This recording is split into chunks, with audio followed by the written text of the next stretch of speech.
Good morning, everyone. Thank you, YB sir, for that introduction. And just a brief about myself. My name is Shashank Adlakha. I am the Chief Operating Officer for REnergy Dynamics. REnergy Dynamics is a boutique EPC firm which was set up a couple of years back, and I'll just kind of deep dive into who we are, what we are, and what we do, and then talk about more about the points which sir had requested me to speak about.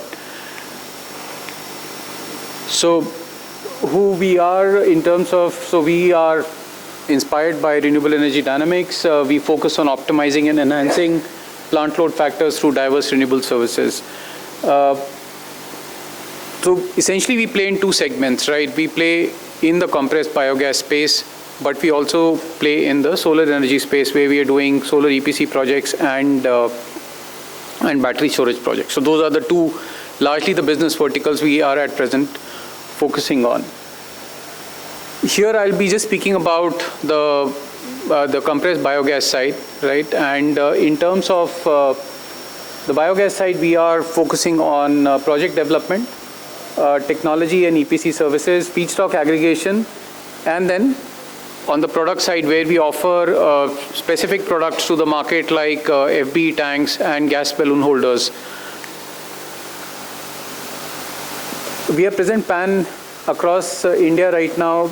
A lot of stuff which we are doing on project development, feedstock aggregation, TEPC and products. Our current three projects which we are doing on the TEPC side, one of which is slowly entering into the commissioning phase, are for Reliance Industries.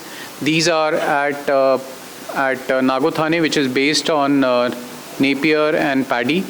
Then there is one at Prayagraj, which is based on paddy and pressed mud. And then there's one at Navsari, which is based on municipal solid waste. A brief about the leadership team. So we have got Kushagra. Kushagra is a veteran in the renewable energy space. Was prior to starting up of REnergy Dynamics, he was instrumental in setting up SunSource Technologies, which he started, and then he sold to a Dutch oil and gas company called SHV. Varun, who is the Chief Executive Officer, has more than a decade of experience on biofuels and biogas. Prior to the startup at RED, he was the Chief Business Officer at GPS Renewables. I have about 29 years of experience, mostly in the procurement and the construction and the EPC side of the business. Advisory board, so we have Subhash Kumar sir, who's the chairman, YB sir, who's Supratin Sarkar sir, and Dr. Tobin Bond, who's also part of the advisory board. Now, in terms of, so just changing tracks a little bit and going back to the market and what it means for us, and a few of the points which YB sir had actually raised earlier. So we're going to probably have the greatest rise in energy demand compared to any other country over the next, say, 5 to 10 years. Demand for oil and gas itself is going to be very high. And almost 45% of the natural gas, and these are just metrics which I'm quoting from and you must know most of these, like 46% of the gas which we are currently using in the country is actually imported.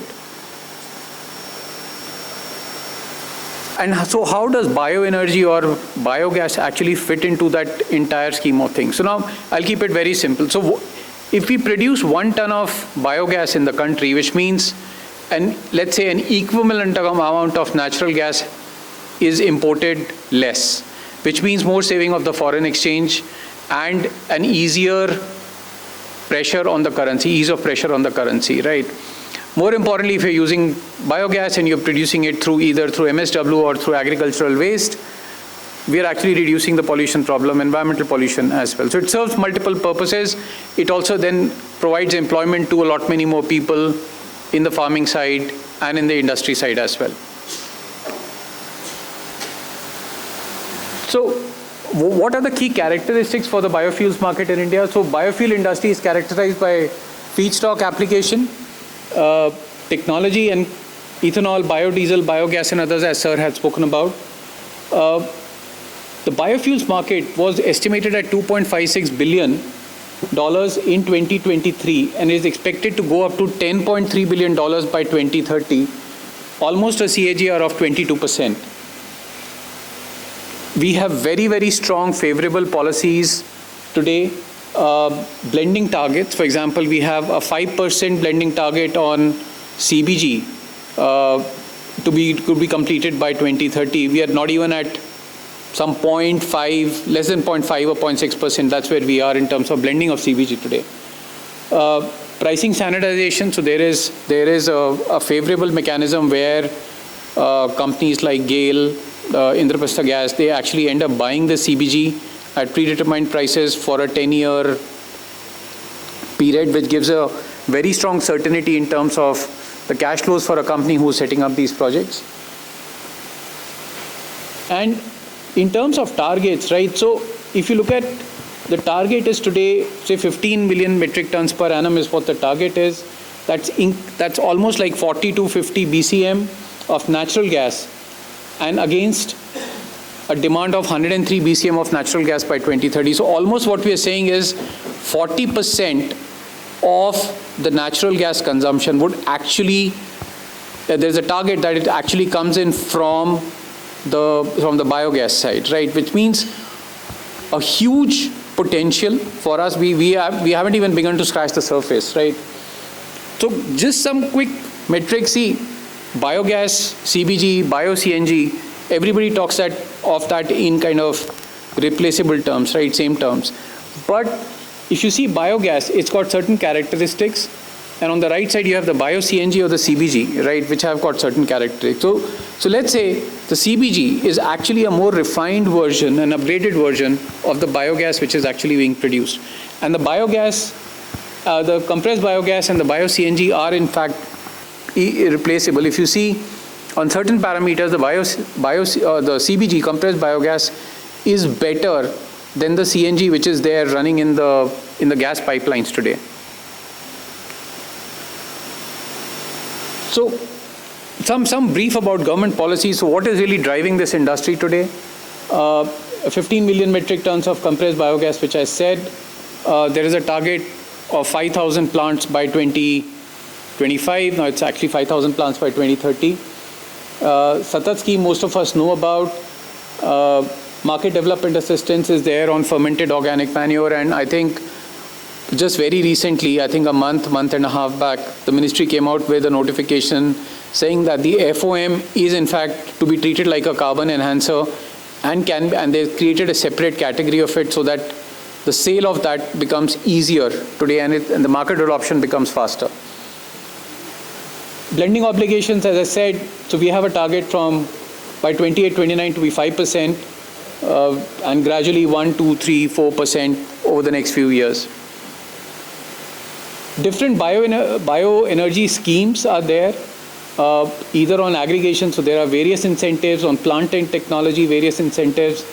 Offtake, as I said, there are incentives as well, and there are like 10-year gas purchase agreements which are being provided today. In each of those states, right, for example, whether it's UP or whether it's Telangana, MP, there are a host of benefits which are being provided for industries to come up and set up compressed biogas plants. Some more numbers. So typically in 2024, the market for CBG was, let's say, about 250 crores. By 2032, it's going to go up to 560 crores. Growth is about 12.5% CAGR. Plenty of resources, as YB sir had said. We have a total annual biomass of 750 million metric tons.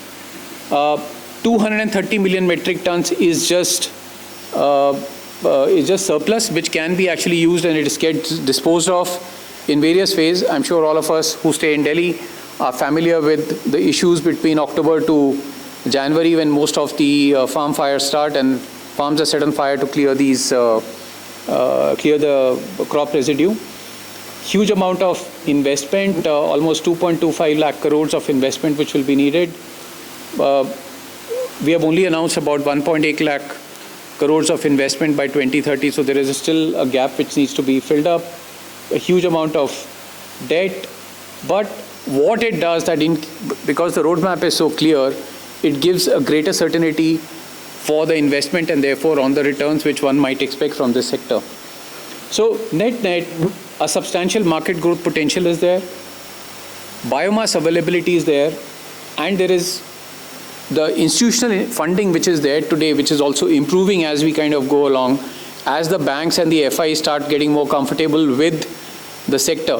And I can draw some parallels to where the CBG industry is, to where, let's say, the solar industry was in 2007, 8, 9, 10, when it actually began, right? Similar set of problems, right? Banks didn't understand the segment. There were no PPAs then. PPAs came later. Certainty of cash flows was determined. And look at where we are today. Like just on solar, we have probably added 28 gigawatts last year in terms of capacity. So, and which is like less than 15 years from when it all started. Now, some numbers again on various feedstocks, etc., which are available. Biomass from paddy straw and others, spent wash, press mud, the organic fractions of the MSW, animal and poultry waste, Napier, which is the new thing in town, where this is like everybody started focusing on it. It's called an energy crop. Again, what it translates into that, it's got about 53,000 tons per day of capacity, an average capacity per plant, and totaling to about 4,700 plants. So from a feedstock basis, so what this just kind of the numbers show, and we can do a deep dive later if anybody is interested, but it just shows that from a feedstock basis, we are actually covered. A lot of investments have been announced.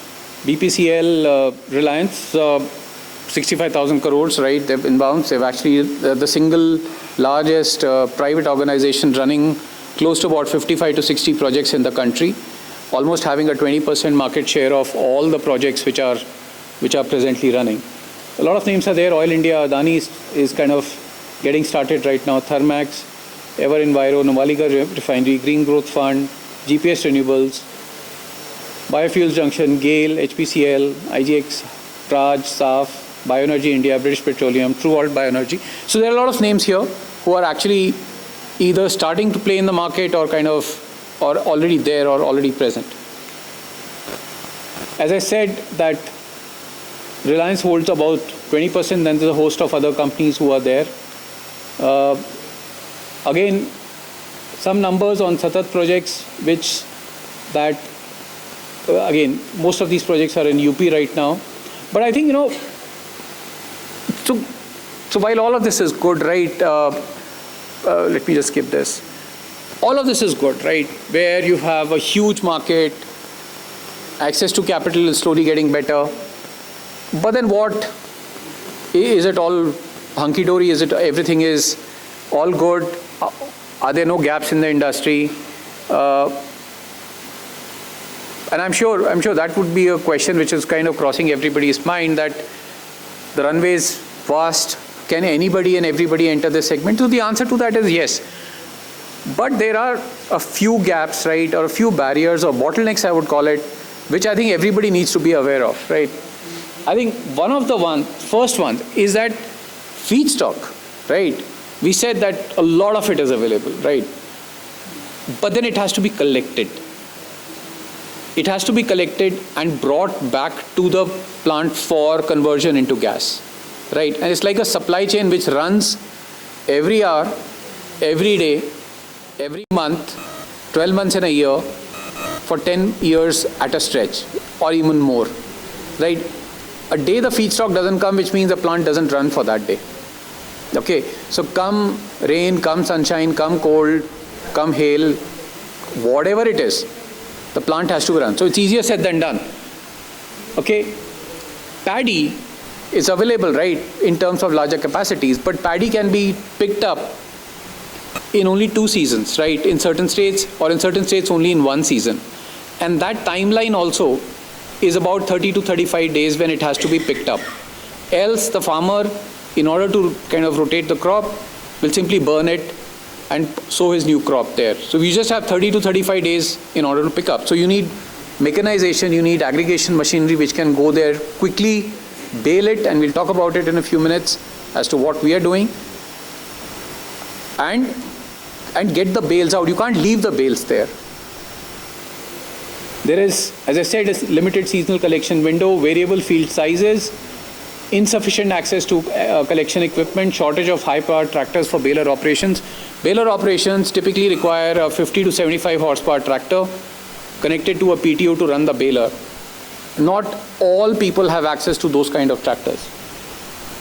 Social barriers, limited community awareness and engagement, resistance to adoption of new practices. So that's one big area of concern which as a company RED we are addressing.